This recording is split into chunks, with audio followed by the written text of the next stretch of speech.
estamos de volta com o Manhã Bandeirantes e vamos falar agora com o presidente da Embratur, Marcelo Freixo, porque a Embratur, a Agência Brasileira de Promoção Internacional do Turismo, vai apresentar hoje à tarde, aqui em São Paulo, numa parceria inclusive com o Sebrae e o governo do estado, o Plano Brasis, que está passando por todos os estados e que busca, junto com os atuantes do turismo por aqui, criar uma estratégia para aumentar o turismo internacional. Tudo bem com o senhor, presidente? Bom dia, seja bem-vindo à Rádio Bandeirantes. Bom dia, Vitor. Bom dia, Sabino. Bom dia a todos os ouvintes. Prazer imenso estar com vocês aqui. Obrigado pelo convite. Qual o objetivo desse encontro de hoje? O que o senhor quer passar para as pessoas que estão ligadas ao turismo aqui em São Paulo, que é o estado que mais recebe turistas estrangeiros aqui do Brasil, né? Exatamente. São Paulo tem o maior hub da América Latina, né? Hoje. Então, você tem 3 grandes aeroportos, é a porta de entrada. São Paulo não é só turismo de negócio. E o que a gente está fazendo é a apresentação do Plano Brasil, que é um plano de marketing internacional. Há 20 anos o Brasil não tinha um plano de marketing internacional, o último foi em 2004, né, ainda com o Eduardo Sanovic, aqui de São Paulo, que nos deixou recentemente, é uma referência sempre para a gente, foi o Plano Aquarela. Esse Plano Brasil parte do princípio que o Brasil é um país único, mas que não é um só. Né? Você tem uma diversidade muito grande, que é a principal marca da imagem do Brasil no mundo. É um Brasil com 6 biomas, com uma cultura muito diversa, né, com sol e praia também, com diversidade. E a gente está lançando nas 27 unidades da federação, porque o que vai fazer um turista internacional ir para o Amapá é diferente do que vai fazer ele ir para o Rio Grande do Sul, completamente diferente do que vai fazer ele vir para São Paulo. Então é necessário apresentar o plano e adaptá-lo a cada realidade de cada estado. Então chegou a vez de São Paulo, a gente tem uma parceria muito grande com o governo do estado, com diversas prefeituras, com a sociedade civil, com o Convention Bureau, né, e com o trade todo do turismo, com quem sempre trabalhou junto com a gente. Então é a apresentação desse plano, assim, quais são as ferramentas que a gente utiliza, para quais mercados, o que São Paulo... São Paulo tem muita diversidade, né, porque a gente pensa em São Paulo, imagina um negócio, mas São Paulo tem turismo de natureza, São Paulo tem sol e praia, São Paulo tem muita cultura. Então saber para que mercado você oferece qual o destino de São Paulo é uma ferramenta técnica, um trabalho técnico apresentado pela equipe técnica da Embratur, e num bom momento, um momento onde o turismo brasileiro está crescendo. O Brasil é o país que mais cresce no mundo em termos de visita de turistas internacionais. Nacionalmente, esse ano de 25, a gente teve 48% de crescimento nos primeiros 6 meses. São Paulo teve 24% de crescimento. Então, é um ótimo momento para a gente ter esse plano de marketing a serviço tanto da política pública quanto da iniciativa privada. Presidente Marco Antônio Sabino, só para a gente entender qual é o mote dessa campanha e como é que ela vai acontecer? Ela vai ocupar espaços aí, comprar espaço nos principais veículos do mundo? O que acontece, né? Várias cidades fazem isso. Nova York recentemente fez em São Paulo. Como é que vai ser? Sim, na verdade são muitas ferramentas que a gente tem, né? Por isso é muito importante a gente trabalhar com inteligência de dados. A Embratur tem hoje um centro de inteligência de dados. Então a gente sabe perfeitamente que mercado vem para o Brasil, quando vem e vem para que lugar do Brasil. Então, São Paulo, por exemplo, a gente sabe que o principal público estrangeiro é os Estados Unidos. Em segundo lugar é a Argentina, em terceiro Chile, depois vem a Europa inteira, liderado pela Alemanha. Então, o que acontece, esse perfil de São Paulo, por exemplo, é diferente do Rio de Janeiro, né, que é aqui do lado, que já é muito diferente do Nordeste. Então, entender esse mercado através de um centro de inteligência de dados, que é um trabalho técnico, é muito importante para o dono do hotel, para o dono do restaurante. Então, fazer com que esse trade, essa iniciativa privada, domine as ferramentas para saber com quem que ele dialoga com o mundo e como ele vai poder apresentar o Brasil ao mundo, é muito importante para a gente não errar na estratégia de promoção do Brasil. Então, é um trabalho em parceria do governo federal, através da Embratur, com o governo do estado, com a iniciativa privada. Esse diálogo é muito importante. Então, a gente participa de várias feiras internacionais. Nós vamos ter em setembro agora a Feira da Argentina. Né? Como que a gente se apresenta na Argentina? Qual o destino brasileiro que a gente leva para a Argentina? Em seguida tem a Feira de Londres, que já é um outro mercado. Como é que a gente se apresenta? Como é que São Paulo vai se apresentar na Argentina e em Londres? Não é com a mesma linguagem. Então, preparar o trade privado e o poder público para que possam agir junto com mais eficiência nessa qualidade de promoção é o que a gente está fazendo. Isso vem acontecendo desde 2023. Em 2024 a gente bateu todos os recordes, só para que o ouvinte tenha noção do que a gente está falando, Sabino. Em 2024, nós batemos o recorde de turistas. E a receita com esse turismo internacional, em 24, foi de 7,3 bilhões de dólares. O Brasil arrecadou 7,3 bilhões de dólares só com a entrada de turista estrangeiro, gerando emprego e renda, porque o turismo gera muito emprego e renda e de forma sustentável. Então, o turismo começa a ser visto como uma alternativa de desenvolvimento muito próprio do século XXI. E tem outras ferramentas além das feiras, é o tipo de promoção, mas fundamentalmente você tem press trip, você tem fan tour, você tem a chamada de jornalistas estrangeiros para vir para o Brasil para um destino. Então, preparar com as ferramentas que a gente tem cada destino, cada unidade da federação. E hoje é esse trabalho com São Paulo. E cada unidade da federação tem um turismo diferente, atrações completamente distintas. E o senhor comentou que é tentar fazer algo um pouco mais personalizado para cada um dos estados. O que, para o senhor e para a Embratur, São Paulo tem que vender melhor aos turistas estrangeiros que hoje ainda não atingiu o potencial máximo? Então, eu acho que é a diversidade que existe em São Paulo que pouca gente conhece, até mesmo dentro do Brasil. São Paulo tem uma imagem econômica muito forte por causa da sua história, né? São Paulo tem uma presença muito grande da capital, né? É quase um país, né, de negócios, né? O turismo de negócios é muito forte, seguirá sendo muito forte, mas São Paulo tem uma diversidade que às vezes não é clara para esse turismo. As pessoas que vêm fazer negócio, elas podem ficar mais tempo, que é muito importante para uma atividade de turismo, que aumenta o que a gente chama de ticket médio. Então, se a pessoa vem fazer um turismo de negócio durante a semana, ele pode ficar no final de semana, né, e aproveitar sol e praia, ou turismo de natureza, ou cultura. Essa diversidade, às vezes, não dependendo do turismo, é muito claro nesse mercado. Então, essa ferramenta é importante. Quanto mais tempo o turista fica aqui, mais ele gasta, mais geração de emprego tem, mais geração de renda. Essa diversidade que existe em São Paulo, que é muito forte em São Paulo, eu acho que é algo que a gente pode trabalhar junto. Até turismo de saúde em São Paulo, né? Sim, que de alguma maneira está dentro do turismo de negócios, seja pelas práticas corporativas, mas também pelo próprio atendimento. E como que o Sebrae participa desse Plano Brasis? O Sebrae é um grande parceiro, é o parceiro mais importante que a Embratur tem no Brasil. O Sebrae trabalha com o micro e o pequeno empreendedor. Né? É claro que quando a gente fala de um turismo internacional, você pensa numa grande rede hoteleira, que são fundamentais, que são importantes, mas a geração de emprego no Brasil para turismo, 95% é gerado pelo pequeno e pelo microempreendedor.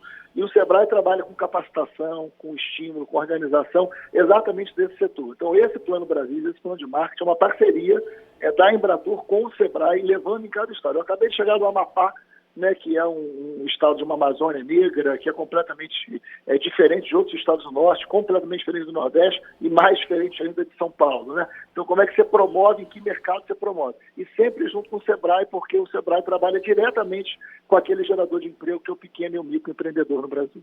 Nós estamos conversando com o presidente da Embratur, Marcelo Freixo, que está apresentando hoje, o Plano Brasis, com estratégias para impulsionar o turismo internacional em São Paulo. Eu queria, já passou por vários estados, já foi dito aqui, eu queria entender do senhor quais são os países que mais mandam turistas para o Brasil e como é que fica a questão dos Estados Unidos agora com toda a crise que a gente está vivendo lá. Sim, olha, nacionalmente a gente tem o país que mais emite turistas é a Argentina, num volume muito significativo, né? E em segundo lugar, e quase que empatado, Chile e Estados Unidos. E depois você tem aí uma oscilação entre... E perdemos contato com o Marcelo Freixo, presidente da Embratur. É curioso de saber, né, como é que vai ser essa questão dos turistas americanos aqui no Brasil, depois desse bate-boca público aí entre os dois países. Mas é até uma pergunta que eu quero fazer para o Marcelo Freixo. Primeiro, ele falava sobre a Argentina, que historicamente é mesmo, né? Os brasileiros representam a maior porcentagem dos turistas lá. E os argentinos aqui pela facilidade até, né? Tem gente que consegue em meia hora de carro estar na Argentina como um turista. Mas também em relação à moeda, Sabino, porque para o brasileiro está muito mais caro viajar para os Estados Unidos, por exemplo. Mas para o americano está muito mais barato viajar para o Brasil. Então, é uma outra questão que pode ajudar o nosso turismo aqui. Agora sim, retomamos o contato com o presidente da Embratur, Marcelo Freixo. Se o senhor puder continuar a resposta, por favor. Caiu a ligação, peço desculpas. Enfim, eu estava dizendo que os Estados Unidos, esses são dados nacionais, né? É claro que tem oscilação para cada estado, como eu já tinha dito, né? Mas a Argentina, num grande volume, Chile e Estados Unidos empatados, e depois uma oscilação entre a América do Sul e a Europa. Em São Paulo, os Estados Unidos lideram. A principal país emissor é os Estados Unidos. A Argentina vem em segundo. Tem uma troca aí nessa ordem, pensando em São Paulo e o Brasil. Né? Então, esse quadro é um quadro muito interessante para a gente. Argentinos foram quase 2 milhões que entraram esse ano. Só para que a gente tenha uma ideia do que a gente está falando, a gente teve, o recorde nacional foi do ano passado. A gente chegou a 6,77 milhões de turistas entrando no Brasil em 2024, com a receita que eu já falei de 7,3 bilhões de dólares. Esse ano de 25, de janeiro até junho, nós chegamos a 5,3 milhões de turistas, ou seja, pelo nosso estudo, pela nossa perspectiva e métrica, a gente vai passar de 8 milhões. O Brasil nunca chegou a 7, vai passar de 8 milhões. Então a gente está num momento muito positivo no Brasil. E todas as regiões cresceram, não tem nenhuma região que não cresceu. Uma cresce mais do que a outra, mas todas as regiões cresceram. Então é um momento muito positivo de imagem do Brasil no mundo, né? Isso é muito importante. O mundo está querendo visitar o Brasil, está gostando de visitar o Brasil por N fatores, né? Acho que a gente está promovendo melhor o Brasil. A gente aumentou muito a malha aérea no Brasil, para vocês terem uma ideia. Em 2024, a gente cresceu 18% de malha aérea internacional. O mundo cresceu uma média de 10%, a gente cresceu o dobro. Né? Então, a gente teve em 25, 48% de crescimento de turistas internacionais. Essa média não foi acompanhada pelo mundo, muito pelo contrário. Em relação aos Estados Unidos, Vitor e Sabino, o que acontece é que o número de americanos para cá está aumentando muito e o número de visitantes no mundo para os Estados Unidos tem diminuído, né, por N razões, né, assim, insegurança em relação à questão migratória. Nós tivemos um episódio, por exemplo, recente, eu não sei se vocês vão lembrar, de uma senhora chilena viajando com a filha, e ela era uma turista, e ela foi pega no meio da rua como se fosse uma imigrante ilegal, e a filha foi deixada na rua e ela foi conduzida, né? Isso teve, por exemplo, uma repercussão no Chile muito forte, muito negativa em relação aos Estados Unidos, né? E esse chileno que tem visitado o Brasil aumentou muito o número de chilenos que estão no Brasil. Então, eu acho que esse reflexo, tudo que está acontecendo no mundo, tem sido muito mais negativo aos Estados Unidos do que ao Brasil. Para cá, o Brasil é visto como um país acolhedor, como um povo acolhedor, como um povo de muita cultura, de festa, de sol e praia, e a gente quer que continue assim. Presidente, e a questão da segurança impacta muito ainda essa imagem de insegurança que algumas cidades têm, inclusive São Paulo? Olha, esse é um debate dos mais importantes. Na verdade, impacta menos do que a gente imagina, né? Porque a gente que vive aqui, a gente que convive com o noticiário, a gente que convive com o drama, principalmente das grandes cidades, né, em relação à segurança, que é real, que é existente, mas é existente no mundo inteiro. Por exemplo, a abertura da Olimpíada na França, em Paris, né? Os esquemas de segurança não tornavam a França um lugar agradável de você circular na rua, porque havia uma necessidade de segurança muito grande para um evento internacional como a abertura da Olimpíada. Então, essa preocupação não é uma preocupação do mundo inteiro, né? Agora, quando a gente faz uma pesquisa, quando a gente olha, foi feita uma pesquisa recente no Rio de Janeiro, que é um lugar onde essa preocupação reside fortemente, né? E essa pesquisa é feita pela FEComércio no Rio de Janeiro. Turistas que estavam saindo do Rio de Janeiro, no aeroporto Galeão, foram entrevistados sobre se tinham gostado, se voltariam, se indicariam, né? 98% desses turistas afirmaram que gostavam, que recomendam e que vão voltar. 98% no Rio de Janeiro, né? E quando se perguntou, nessa mesma pesquisa, uma escala de problemas que eles enfrentaram, a segurança foi o quinto.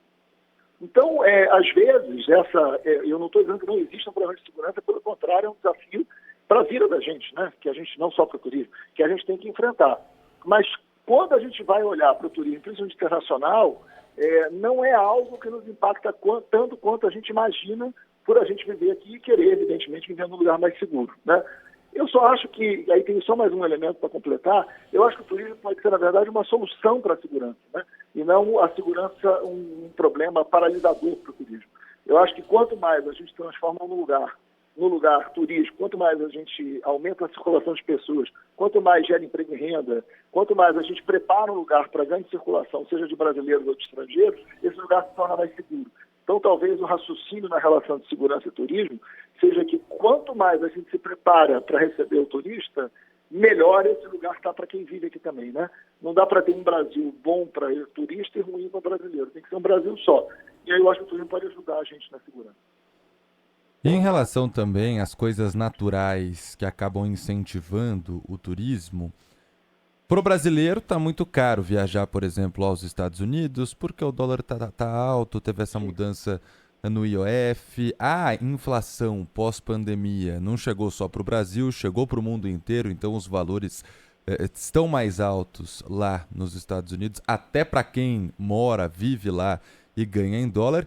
Ao mesmo tempo, para um americano, por exemplo, está muito mais barato do que um dia foi visitar o Brasil. Até por experiência própria, eu nunca tinha pego um voo dos Estados Unidos para o Brasil com um grupo tão grande de americanos juntos para visitar o Brasil. Eu saí em férias recentemente, eram pelo menos 40 adolescentes americanos nova-iorquinos que estavam chegando para um grande tour aqui no Brasil, iam passar por Foz do Iguaçu, São Paulo, Rio de Janeiro, depois iam para Salvador. Está aumentando também por isso? Sem dúvida alguma. O câmbio, eu não acho que ele seja determinante, porque a gente já teve oscilação de câmbio negativa, diferente dessa que a gente está vivendo hoje, e o turismo não foi tão prejudicado. Mas claro que ajuda. A gente vê isso na relação Brasil-Argentina também. Você tem toda a razão na relação Brasil e Estados Unidos, e vem aumentando muitos números norte-americanos. Mas na Argentina, houve um período em que era muito barato o brasileiro viajar para a Argentina. E tinha muito brasileiro indo para a Argentina. Mas nunca deixou de ter muito argentino viajando para cá. Nesse momento, está mais caro viajar para a Argentina e muito argentino vindo para cá. Então o câmbio, ele sempre tem o seu papel, né? Ele sempre é evidente, né? Na relação de mercado. Olha, eu posso comprar mais lá, eu compro coisa mais barata, eu posso ficar mais tempo, posso ficar num hotel melhor, eu posso viajar para mais de um lugar, e isso estimula, né, a esse mercado de viagens. Agora, ele não é o único determinante, então, assim, porque quando o câmbio é favorável, a pessoa vai viajar, você tem que ter o seu país na prateleira do desejo daquela pessoa, né? Então, o cara só, olha, o câmbio está favorável em relação à América do Sul. Para onde ele vai na América do Sul? Aí a gente está concorrendo com Colômbia, com Argentina. Essa é uma concorrência que a gente tem. Então o Brasil está bem colocado nessa prateleira dos Estados Unidos, por exemplo. Faz os caras vir para cá. Faz eles vir para São Paulo, Rio, Foz, né, Amazônia. Então a gente tem uma diversidade que nenhum país tem. Essa diversidade brasileira de 6 biomas, de muita cultura, de muita coisa diferente, próxima, é um grande patrimônio que a gente tem. Apresentar bem o Brasil no mundo favorece a que nessa relação de câmbio ele escolha o Brasil. Então, na verdade, é tudo casado. Queria agradecer a participação no Manhã Bandeirantes do presidente da Embratur conversando conosco, Marcelo Freixo. Muito obrigado, um bom dia para o senhor. Eu que agradeço e queria convidar todos, hoje 2 horas, lá no Salão Nobre da Secretaria de Turismo, São Paulo, no centro, a gente vai estar lá apresentando o plano. Está todo mundo convidado. Obrigado. Obrigado. Obrigado.